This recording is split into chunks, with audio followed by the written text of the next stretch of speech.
Hi, my name's Abby Brookman and today I was a first-time blood donator. And I decided to do this because I think whilst you can do good, you should. And if you're in a position to do good for other people, then you should.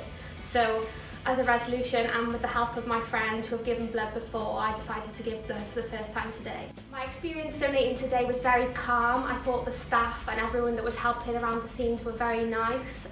I didn't feel pressured into doing anything.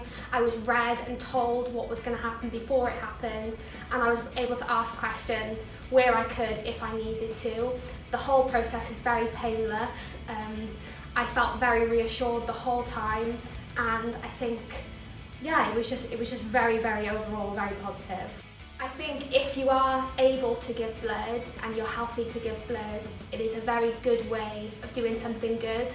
It's easy, it's a quick process, and I definitely feel like I've done something great today, and I feel like everyone should have a chance to feel like that. So I feel like if you're sat there and you're wondering whether to give blood or not, take it from me, a first-time donor, to tell you to do it.